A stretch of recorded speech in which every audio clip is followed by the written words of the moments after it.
Hello all. With release 110, we've made some changes when it comes to grouping consignments and how grouping consignments actually work. In CartonCloud, if I was to go to transport and go to consignments, I've got two consignments here which are both the same service type, and also they're both from the same address and going to the same address.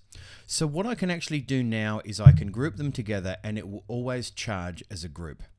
If you don't want to charge as a group and you want to charge individual consignments, then we wouldn't group them together. The benefit of grouping consignments is if, for instance, I have a rate card with a sliding scale, say for cartons, and up to 5 cartons was at $10 and over 5 cartons was at $5, if I group them consignments together, it's going to charge on what we call the parent consignment. Now let me show you. If we come in and I select these two consignments and I group them together, and it will ask me, is these the details, this is what I want to do, and I group them together. So then if I was to go into this group, what I'm now looking at is the parent consignment. If I go into the group tab, which is now available, we can see here that we have the parent consignment up the top, and we have two what we call child consignments down the bottom.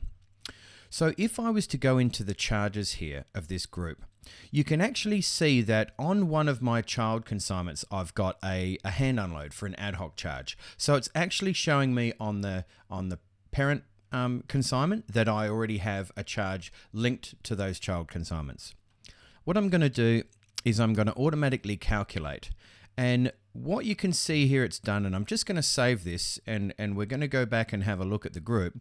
But we can see here in the group I've got a total of 11 cartons, 5 on one and 6 on the other, and I've also got one single pallet.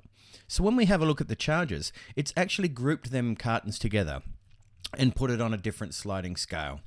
So I'm going to break this video down into a few more, and I'll show also about how we can finalize parents and how we don't need to finalize child consignments anymore, and how that we've just kept the charges on the parent. Thanks.